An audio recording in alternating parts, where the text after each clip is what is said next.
Hey guys, Austin here, just doing a quick debrief of the Oilers' loss to the Florida Panthers. The Oilers tonight lost 5-3, and oh my god, what an absolute disaster of a game. I'm just going to quickly go through thoughts and feelings of the game, kind of talk about what went on. So first period, I thought the Oilers had a slow start, 4:30 in, they weren't really generating much, but the six minute mark, McDavid scores 1-0 Edmonton. 9-minute mark, Kane scores, goes up 2-0. Kane then takes two penalties. Verhaeghe gets the Florida Panthers back into the game, so it's now 2-1 Oilers. Oilers power play still struggling. Kane second penalty at 15:53. Mikkola scores, so it is now 2-2. The expected goals for after the first were 1.22 for Florida to 0.4. Yes, the Oilers generated 0.4 expected goals in a single period in all situations. Just absolutely terrible. Evander Kane was benched for the last 8 minutes of the first period after taking his second penalty. Once we get into the second period, Draisaitl was robbed early by Bobrovsky at 3:17. Pretty good fight between Desharnais and Gadjevich. There was a lot of rough stuff after. 4:30 into the second, lots of rough stuff. Picard and Bobrovsky making some big saves. At the 5-minute mark of the second, McDavid is tripped up, scores a penalty shot goal to put the Oilers back up 3-2. Just a minute and 8 seconds later, Mikkola scores again, so it is now 3-3, assisted by Verhaeghe. It was a super unlucky goal.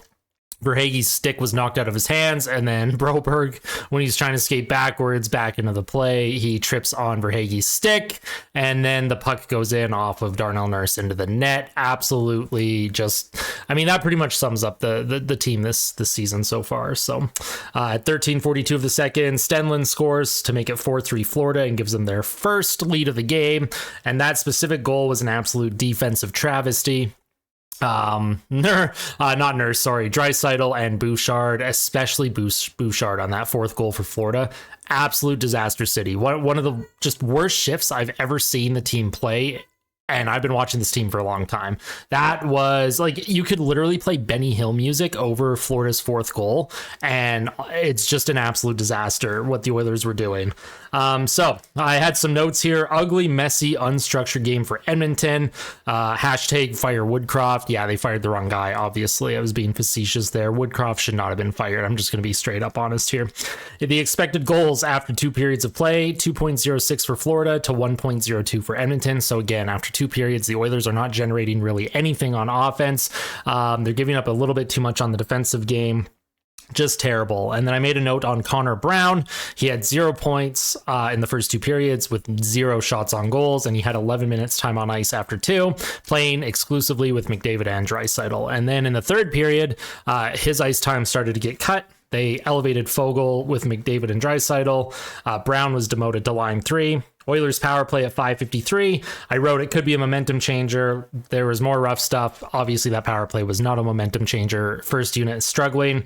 Nurse CC gave up a breakaway in the neutral zone. They had the guy covered, and the puck just went through him. I'm not going to play any clips in the background of this. Just I've had a couple copyright strikes, or not strikes, but a couple times in videos that I've uploaded, there's been copyright issues. So no more clips for now. At the 11-minute mark, Zach Hyman playing with McDavid and Draisaitl. At 12:22, the Oilers get a power play to try and tie it up. First unit, again, generates nothing. They don't really generate a shot, I don't even think, on net. Maybe there was 1 shot on goal. I'm not sure. I stopped taking notes because I was so frustrated with the team. Florida gets an empty net goal, makes it 5-3. The Oilers fall to 5-11-1. The season, I'm sorry, Oilers fan, the season's done. They're 5-11-1. We're in Thanksgiving week now in the NHL. And, teams just don't come back from this. I know people like to reference the St. Louis Blues in 2019. They were in dead last on January 1st, but that's not a realistic expectation. They were an outlier. I did have a couple notes that I just wanted to mention before I end the video here. I do believe that there is really not much of an identity with this team. They are not fast. They can't seem to score, especially the power play. I mean, it's brutal. They don't seem, I don't know, they don't seem hard to play against. It's not good. This is just an ugly game right now. This is an ugly situation for the team. Jay Woodcroft was fired, and out of the 4 games that Knobloch has coached, the team has been outplayed in 3 out of the 4 games. At least with Jay Woodcroft, the Oilers were outplaying their opponents, and you really felt like things were going to regress back to the mean. Under Chris Knobloch, he's put into a very difficult situation, but he's put into a position to fail, I think, from the front office. It's not good. The team has lost they've lost 3.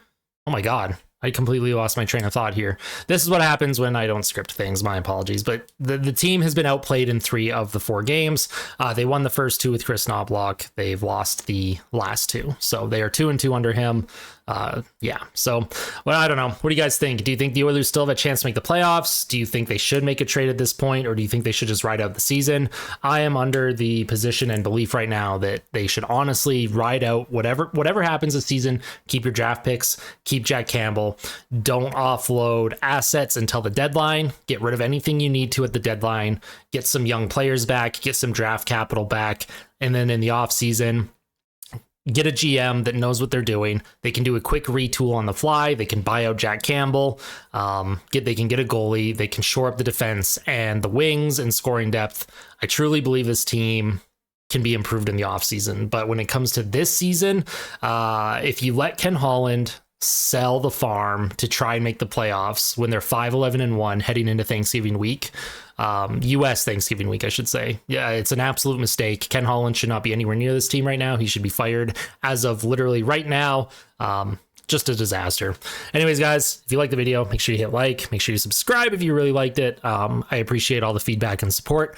Also, quick shout out, 200 plus subscribers. We hit that last night. I just want to say thank you so much. I really do appreciate your support. And also shout out to Calvin Pickard. I thought he had a rough first period, but I thought he played really well in the second and third period for Edmonton. I thought he gave the team a chance to win. So I do want to give a shout out to Calvin Pickard. Hopefully he can continue to play well for the team. But at this point, I don't think it's going to matter. Just the team in front of him is not good. So yeah, we'll see you in the next one. Thanks for watching, guys. Take care.